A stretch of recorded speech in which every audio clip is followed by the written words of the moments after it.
Fala, nação rubro-negra, seja bem-vindo a mais um vídeo aqui do nosso canal. Bom, separei dessa vez um recorte do programa Seleção do canal Sport TV, onde os comentaristas estão debatendo aqui um ponto de vista bem interessante sobre o atual momento de Flamengo e Palmeiras, né? Essa supremacia no futebol brasileiro e no futebol da América do Sul. Vamos acompanhar até o final esse vídeo, que está muito top, tá bom? Enquanto isso, te peço na humildade, deixa o seu like aqui nesse vídeo, que o seu like vai ajudar muito o nosso canal, tá bom? Vou deixar aqui embaixo, na descrição, o crédito de imagem ao canal Sport TV e também ao programa Seleção. Sem demoras, vamos ao vídeo. O Flamengo, ou é o retrospecto geral em que o Flamengo, na média, leva melhor sobre o Palmeiras? Existe um favorito? A gente convida vocês a votar e vamos debater isso durante o programa. Eu sei que o Lino já ficou animado para responder, não precisa ser agora não. Mas se quiser também, fique à vontade, Lino. Boa tarde, bem-vindo ao Seleção. Vou ativar aqui o QR Code. O QR Code para deixar tudo direitinho. Tudo bem, Rizek? Belli, Bastos, amigos. Rapaz, você sabe, faz tempo que eu comecei a profissão, né? Mas quando eu comecei a profissão, tinha um número que eu achava que não veria enquanto estivesse trabalhando. O Brasil chegar aos títulos argentinos em Libertadores. Era um número que parecia impossível, cara. E a gente está com ele garantido, né? Teremos a 25ª Libertadores na mão de um brasileiro, igualando os argentinos. Eu achava que isso não ia acontecer, achava que era uma conta que ficaria, se um dia acontecesse, para muito tempo adiante, e o Brasil chega aí. O porquê de chegar aí a gente sabe, a gente entende a diferença financeira que hoje existe no futebol brasileiro, no futebol argentino, no futebol sul-americano de um modo geral. Mas, poxa, vamos trazer uma boa dose de competência, de capacidade, de coisas legais que a gente fez nesse período para que o futebol brasileiro chegasse finalmente a igualar o argentino e com tendência de passar daqui para frente, né? Acho que... Garantia de passar, né? Eu acho que sim. Garantia. Acho que sim, mas... você imaginava isso, cara? Acho que você... Não, você tem razão. Não, eu sou do tempo em que o bicho-papão no continente era o Boca. A gente morria de medo de pegar o Boca. Mesmo. Hoje são Flamengo e Palmeiras, os times que botam medo nos sul-americanos como um todo. E também nunca achei que a gente fosse mudar de maior jogo da América do Sul. O maior jogo da América do Sul sempre foi Boca e River, que decidiram a final da Libertadores de 18. Hoje, o grande jogo da América do Sul é Flamengo e Palmeiras. Indiscutivelmente. É o grande jogo. Desse século, hoje. De todos os tempos a gente discute. Não, hoje. Na atualidade, hoje. Sim. 2025, de 19 para cá que seja, ou de 20 para cá, escolha um recorte. Hoje, o jogo de maior expectativa no continente é Palmeiras e Flamengo. Não é mais Boca e River. Boca e River, inclusive, tem um nível técnico baixíssimo de se assistir. É legal para ver o ambiente, a chuva de papel, os fogos, mas o jogo em si é medíocre. Então, assim, é uma virada que eu não imaginava como você assistir. E a virada tá aí, cara. E vou além. Se os clubes brasileiros, porque os argentinos não têm condição de, num espaço curto de tempo, pelo menos, equilibrar as coisas, mas se os clubes brasileiros não olharem para Palmeiras e Flamengo como um horizonte a perseguir e olharem para eles apenas com inveja, eles arrecadam 1 bilhão e cruzarem os braços achando que não dá para competir porque eles chegaram num patamar muito diferente, a diferença só vai aumentar. Só vai aumentar. Tudo bom, Felipe? Boa tarde a você, bem-vindo ao Seleção. Boa tarde, Rizek, boa tarde, Belli. Sem choro hoje, tá? Sem choro hoje, por favor. Boa tarde, Lino, meu amigo. A semana é muito importante para ambas as equipes, né? Para o futebol brasileiro, para o futebol sul-americano, mas a distância desses dois times aí tá enorme do terceiro colocado, né? Porque esses dois times se prepararam para viver esse momento aí de sempre estar chegando nas finais dos campeonatos importantes, tá sempre brigando pelos títulos e o mais importante, se organizaram e prepararam esse momento para que, se a gente olha 10 anos atrás, sei lá, 15 anos atrás, a gente não imaginava o Palmeiras e o Flamengo vivendo esse momento aí. Se organizaram, se prepararam e hoje vão viver e vão ganhar mais vezes e como você mesmo disse, se os outros clubes não pensarem também, se organizarem para viver esses momentos aí, eles vão nadar de braçada pela organização. Falando um pouquinho do jogo... Você citou há 10 anos, eu fui ver quanto era a dívida do Flamengo. Por curiosidade, né? Eu estava pensando... Peguei a dívida do Corinthians, que está em quase 3 bilhões. Falei, será que a dívida do Corinthians hoje é maior do que aquela que o Flamengo tinha em 2013, quando começa a sua reconstrução? A dívida do Flamengo em 2013, valores da época, era de 736 milhões de reais.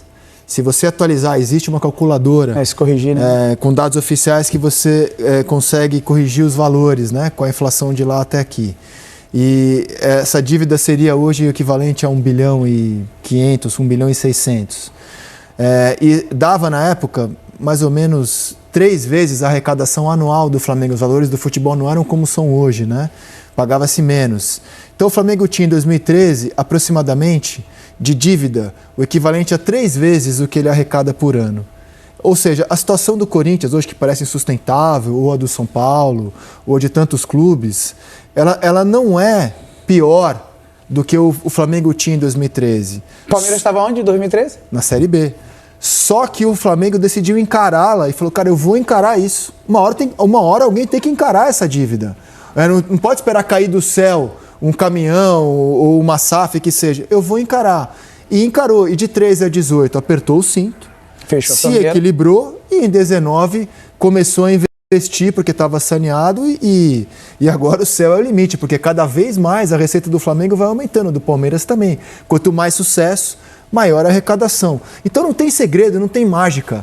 É olhar para o seu problema e atacar, coisa que os clubes hoje não fazem, porque as dívidas do Corinthians, do São Paulo e de tantos outros clubes, elas só crescem. Então, assim, a diferença vai ficando cada vez maior do Flamengo e do Palmeiras para a concorrência aqui no Brasil. E eu vejo também que os clubes hoje se apegam à SAF para talvez mudar o CNPJ e continuar saudável. Isso também não é legal para o futebol brasileiro, porque essas duas equipes aí não viraram SAFs. E com o trabalho de presidentes sérios, fecharam a torneira e se tornaram essa potência que são hoje. Então, os clubes precisam sim realmente voltar a brigar e olhar para esses clubes como um exemplo mesmo. É difícil o corintiano olhar para o Palmeiras e falar assim, esse clube é meu exemplo. Ou para o vascaíno, para o botafoguense, ou para o tricolor, olhar para o Fluminense, para o Flamengo e falar, esse clube é meu exemplo. É o exemplo. Por isso que eles estão brigando e vão brigar cada vez mais por finais como essas que a gente vai ver no sábado. E vamos trazer reportagem. Nossa equipe já está em Lima participando dos programas do Sport TV e o primeiro contato que a gente faz é com o Edgar Alencar, que traz as informações do Palmeiras, direto de Lima. Conta pra gente, Edgar. Tudo bem, Rizek? Boa tarde para todo mundo acompanhando Seleção Sport TV, Belli, Felipe Bastos, Carlos Eduardo Lino, as primeiras informações do Palmeiras aqui no programa. Movimentação tranquila aqui no hotel nesse início de tarde, até porque não tivemos e não esperávamos, né, nenhum jogador saindo aqui. A delegação chegou ontem à noite, todo mundo liberado para descansar, para fazer as refeições. Só saíram aqui alguns membros da delegação e até da comissão técnica, né? Por exemplo, o Thiago Costa, um dos auxiliares do Abel Ferreira, o pessoal que gosta de dar uma corridinha, viu, Rizek, amigos? Aliás, uma temperatura mais convidativa nessa quinta-feira, comparando com a de ontem, né? Hoje, temperatura aqui na casa dos 19 graus, ontem chegou a bater 26, então o pessoal deu uma corridinha, jogadores nos quartos. A agenda do dia é a seguinte, né? Logo mais, estaremos posicionados aqui para trazer dentro da programação, ainda no Seleção Sport TV, a saída do ônibus para o primeiro treinamento aqui em Lima. Isso deve acontecer por volta das 5h15, horário de Brasília, no horário local aqui 2 horas a menos, sempre lembrando que o Palmeiras deve treinar às 6 da tarde, horário do jogo de sábado, não no Monumental, no estádio Alejandro Villanueva, que fica a 20 minutos aqui, é o estádio do Aliança Lima. Então, esse treinamento dessa quinta-feira totalmente fechado, sem torcedores, sem imprensa, para o Abel poder trabalhar o seu grupo completo. Lembrando, né, que o Abel dividiu aquele grupo, 11 jogadores que ficaram em São Paulo, depois se juntaram à delegação em Porto Alegre. Então, hoje todo mundo trabalhando aqui, se é que ainda há algo a ser definido, né, conversando com os torcedores. Tem gente que está falando, talvez o Veiga, mais experiente, titular nessa final, ou o Alan, que foi tão importante na semifinal, mais jovem, pedindo passagem. Enfim, o Abel vai poder trabalhar isso reservadamente nessa quinta-feira. O Palmeiras também treina nesse estádio amanhã, mas aí pelo protocolo da Conmebol a gente deve ter acesso aos primeiros 15 minutos. Também tem atendimento à imprensa aqui hoje antes desse treinamento, mas reforçando então, nessa saída do ônibus, cumprindo a programação, a gente ainda volta no Seleção Sport TV para trazer ao vivo.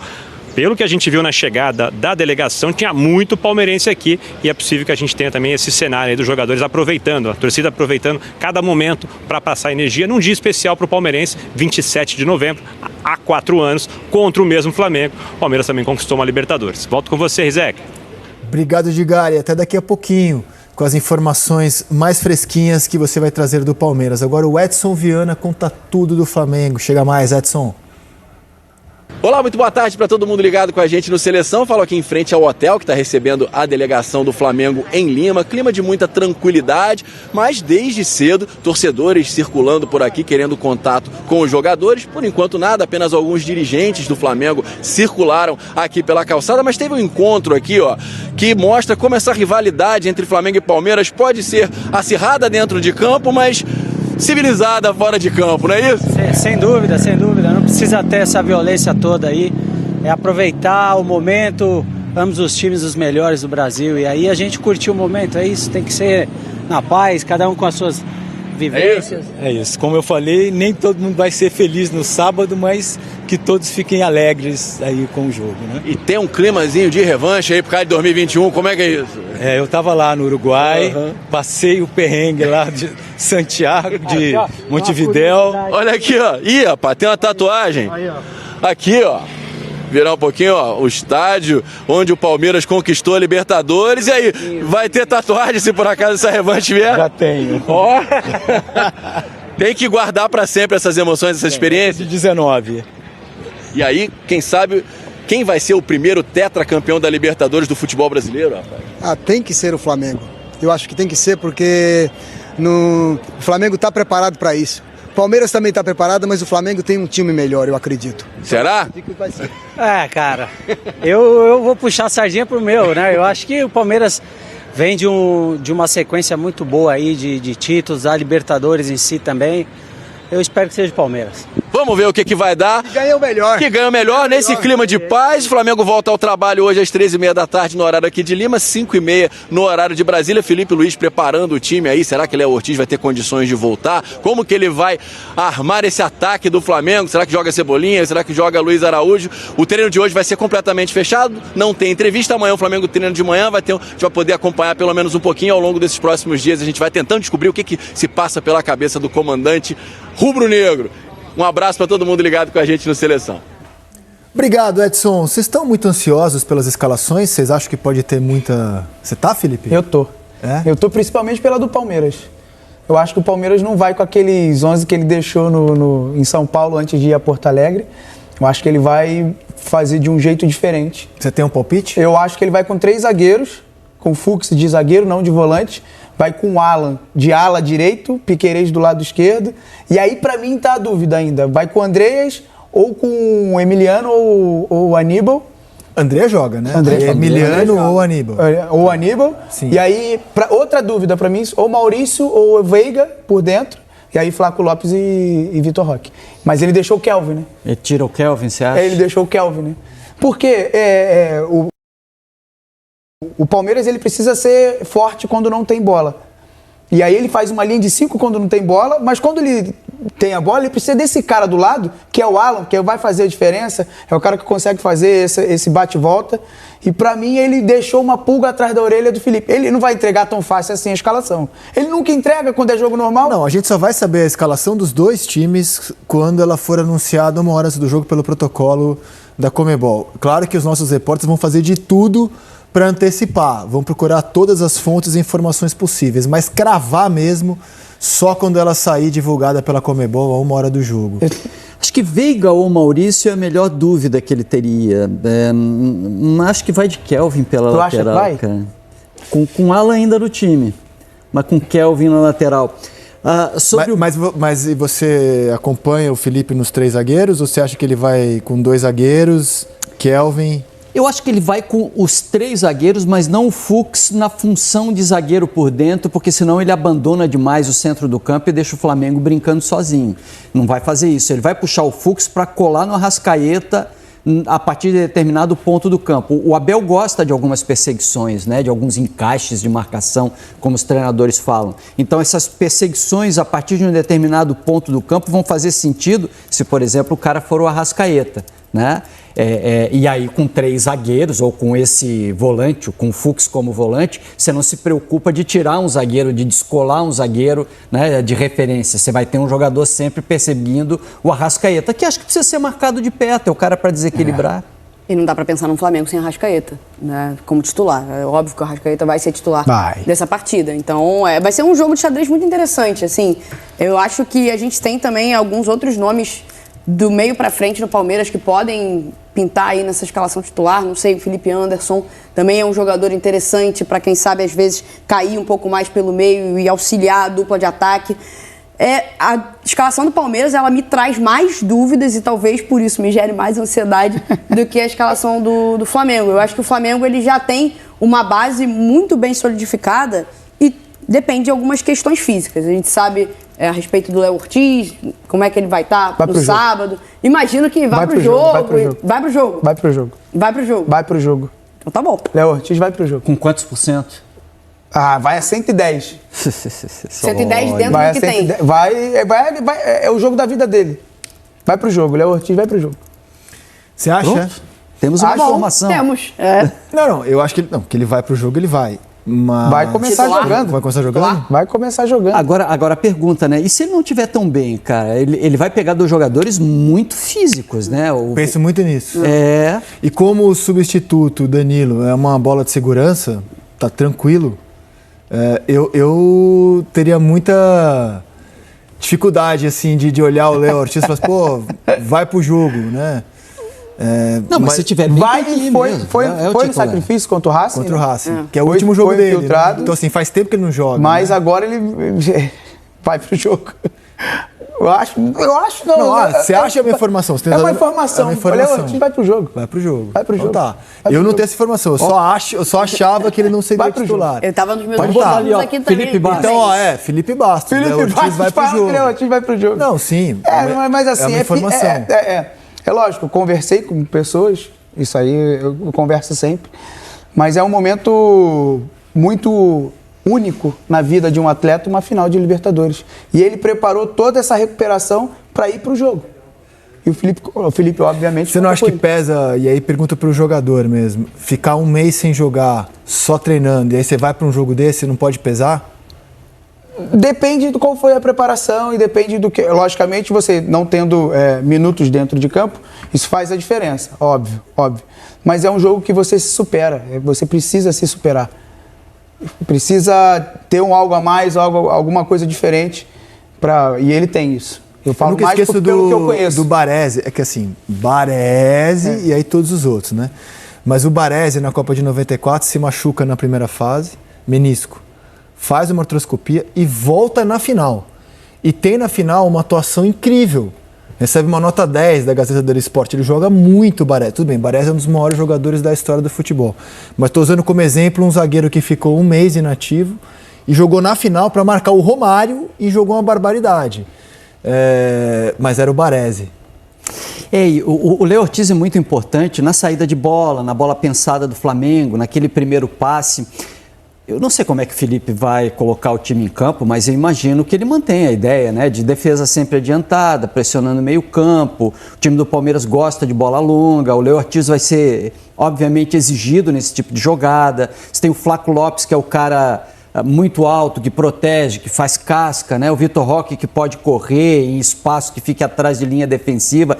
Você ter esse nível de exigência física para um cara que ficou um mês parado é uma interrogação e tanto, cara. Agora, o treinador tem informações que a gente aqui não tem, obviamente, né? Tá vendo o cara no dia a dia, tem acesso aos dados, a gente opina com muito pouca informação. Quem está lá dentro é que toma a decisão baseado em uma série de dados aos quais a gente não tem acesso. Mas né? É o melhor, né? É o melhor. Óbvio. É a melhor ideia. Você pode contar com o cara, Sim. pô, óbvio, ele é o titular da posição, né? Ele é o titular. Eu ontem falei que eu ficaria surpreso, mas o Felipe traz uma informação. Então, com informação eu não discuto. Agora, vamos para o campo da opinião. É possível responder a pergunta que a gente fez na nossa enquete para o público? Né? Eu convido vocês, inclusive, a opinarem, apontando o smartphone para o QR Code. Existe um favorito para conquistar a decisão de sábado? E se sim, qual o critério que vocês usariam para opinar sobre favoritismo visando a decisão de sábado? Eu acho que não tem favorito. Eu entendo quem aponte para um lado, quem aponte para o outro, quem aponte para o Flamengo, no caso de estar num momento melhor do que o do Palmeiras, né? Talvez mais leve até nessa briga pelo Campeonato Brasileiro. E do lado do Palmeiras é a melhor história da Libertadores até o momento. Então, é muito complicado você apontar um dos dois. E assim, não falo por questão de ficar em cima do muro, não quer se posicionar. Não, a gente está falando de dois jogos os dois times em um jogo só, né? Acho que tem que bater nessa tecla. O jogo único, ele nos proporciona determinadas situações que a ida e a volta, elas não têm. O jogo único, ele te dá 90 minutos apenas para você fazer o que você entende como ideal. Só que muita coisa pode acontecer dentro desses 90 minutos. E como você não tem a segunda chance, que seria o jogo da volta, a situação fica extremamente restrita. Eu acho muito difícil você dizer que tem um favorito nesse jogo. Eu entendo a galera que está votando ali, estou de olho ali na barra, crescendo aqui um pouquinho mais para um lado e diminuindo para o outro, mas é muito complicado, muito complicado. Não é a questão de ficar em cima do muro, é porque a gente está falando de dois elencos muito qualificados. O momento do Palmeiras não é o melhor, o momento do Flamengo é melhor, mas dentro da Libertadores, o Palmeiras fez uma campanha muito mais convincente que o Flamengo. Até quando foi extremamente exigido no jogo da semifinal, ele deu uma baita de uma resposta. Deu uma resposta de um time que está nessa competição justamente para levantar a taça. Então, é muito complicado. Para mim, não tem favorito. E para você, Lino? Eu acho que o futebol sempre tem favorito, cara. Se você consegue olhar várias questões para poder chegar a essa ideia de favoritismo. Mas o meu palpite, sincero, é de que eu acho que esse jogo vai à prorrogação e vai a pênaltis. Dificilmente a gente vai ver um vencedor em 90 minutos. Mas, olhando o favoritismo, o Flamengo venceu as duas no Campeonato Brasileiro. O Flamengo vive um momento melhor que a equipe do Palmeiras. O momento do Flamengo, tecnicamente, né, em termos de montagem, opção, que você consegue utilizar, mesmo não tendo jogadores importantes como o Pedro, por exemplo, podendo não ter o Léo Ortiz, ainda é melhor, mas é uma diferença tão pequena que ela serve como motivação para o palpite que eu dei, né, para o Palmeiras, para a ideia de que o Palmeiras vai precisar se superar. E pode perguntar, qualquer torcedor palmeirense, se ele puder transferir o favoritismo para o outro lado, ele vai dizer que o Flamengo é favorito, vai dizer que o Palmeiras tem que se superar, que é a hora da alma, da raça, de botar em campo toda aquela vibração sangue, que o Abel... suor e lágrimas. Tudo isso vai favorecer a essa ideia de que o favorito está do outro lado, para tentar atropelar o outro lado. Então, Rizek, o favoritismo do Flamengo não faz mal nenhum ao Palmeiras, mas acho que existe uma leve diferença pró-Flamengo nesse exato momento. Se você perguntar assim no favoritômetro que diferença é essa, cara, qualquer 52-48, qualquer coisa que o valha, não é uma diferença grande, mas ela existe e eu consigo identificar. E você, Felipe, consegue apontar um favorito? O Lino falou 52-48. Eu estava na minha cabeça do favoritômetro hoje, eu falava 60-40 Flamengo, porque o momento do Flamengo é melhor. Eu acho que, se você me pergunta, a gente estava aqui um mês atrás e eu falei, não, 50-50, mas é preciso ver o que vai acontecer até lá. Logicamente não tem como a gente tirar o histórico, né, do que aconteceu nas finais entre Flamengo e Palmeiras. Mas é um jogo diferente, é um jogo que a gente precisa contar pelo que está acontecendo também. Na sequência do Campeonato Brasileiro, isso conta muito. Pelo que aconteceu ontem também, os jogadores, a maneira que se motivam, a maneira que o torcedor do Flamengo trata a final, trata esse Aeroflá também. O Flamengo voltou de Minas só para o torcedor também expressar aquele sentimento. Então eu acho que o Flamengo está com favoritismo, com 60-40 para o Flamengo, mas mesmo assim, dito isso, vai a combustível para o Palmeiras. O Abel sabe muito bem agir de maneira que botar seus jogadores para o alto, fazer com que esse favoritismo ele se reverta a favor do seu time em combustível, para ele conseguir inflamar os jogadores, mas não tem como a gente não falar de um jogador que para mim faz a diferença na equipe do Flamengo, que o Flamengo não vai ter, que é o Pedro. E esse favoritismo conta muito com um jogador em especial, que é o Bruno Henrique. O Bruno Henrique é um jogador decisivo, nos últimos 6 jogos fez 6 gols, um jogador que vem numa crescente muito grande e que o flamenguista acredita muito nele. Então, para mim, é 60-40 para o Flamengo. A gente está rodando os últimos 5 jogos do Flamengo. É essa sequência que dá a grande reviravolta no campeonato, que faz o Palmeiras passar de líder com 3 pontos de vantagem e 2 vitórias a mais sobre o Flamengo, para hoje o segundo colocado com uma desvantagem de 5 pontos. Em 15 pontos possíveis nesses 5 jogos, o Flamengo somou 10, o Palmeiras somou 2 e o Campeonato Brasileiro teve essa grande reviravolta. É muito ponto a mais para o Flamengo, né, nos últimos 5 jogos. Estamos falando de 10 pontos contra 2. Então é inegável que o momento do Flamengo é melhor. Se você quiser usar esse como critério para apontar um favoritismo, não resta dúvida. O Flamengo chega a Lima com um momento melhor. E de astral também, né? Porque ele é quase campeão brasileiro e o Palmeiras viu esse título derreter. Então o Abel tem esse desafio de fazer virar a chave, de deixar de lado o Campeonato Brasileiro, que está praticamente perdido, para um rival que chega a Lima num astral superior.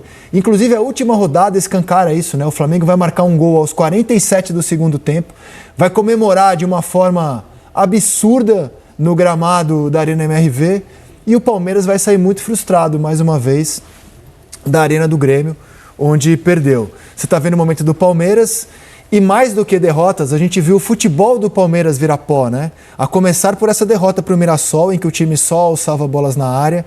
A curiosidade desses 5 jogos do Palmeiras sem derrota é que o time só criou mais chances, sem vitória, que o Palmeiras só criou mais chances do que um adversário, que foi o Vitória em casa. Em todos os demais jogos, o adversário teve mais posse e mais finalização. Então a gente está diante de uma crise técnica do Palmeiras nesse momento. Isso pode ser zerado num jogo de sábado, é outra história, são 90 minutos, outra motivação. A gente sabe que pode, e o próprio Palmeiras é prova disso. Ele chegou em mau momento. Na final da Libertadores de 20, ele não vencia, havia 3 partidas. E chegou também no momento ruim, tecnicamente falando, para a final de 21. Ele não vencia, havia 4 partidas, mas em nenhum daqueles anos o Palmeiras brigava pelo título. Então eram partidas em que o Palmeiras podia se dar o luxo de descartar. Esse ano não. Esse ano ele brigava pelo título contra o Flamengo e viu a vantagem que ele tinha vir a pó. Você vê esse quadro, é inegável. O Flamengo chega melhor. Se fossem 2 jogos, eu não teria nenhuma dúvida em afirmar que o Flamengo é favorito. O Flamengo esse ano no Brasileiro ganhou no Allianz Parque, ganhou no Maracanã, ainda que no Maracanã muita gente opina que o Palmeiras jogou melhor, mas o Flamengo controlou o placar. Só que um jogo só, eu tô com a Belly, eu como você não consigo apontar um favoritismo. Bom, nação, então tá aí a opinião dos comentaristas debatendo, né, sobre esse atual momento que estão vivendo o Flamengo e Palmeiras. E eu acredito que por muitos anos essa supremacia de Flamengo e Palmeiras vai reinar no futebol brasileiro e no futebol da América do Sul, né? Esperamos aí também por muitos títulos do nosso Mengão, principalmente aí os títulos sul-americanos e os do Mundial, né, que é os principais que nós estamos há muitos anos almejando esse título que tão esperado pela nação. Bom, vou ficando por aqui, nação. Se você não é inscrito, se inscreva no nosso canal, que diariamente eu estou colocando diversos vídeos. Apareceu qualquer novidade na imprensa sobre o Flamengo, eu vou trazer aqui para o nosso canal, tá bom? Então, se você quer ficar atualizado sobre as informações, se inscreva, ative o sino da notificação para você ficar sempre bem informado, tá certo? Não esqueça de dar um like também aqui nesse vídeo para ajudar o nosso canal. Forte abraço, até daqui a pouco eu vou trazer mais vídeo.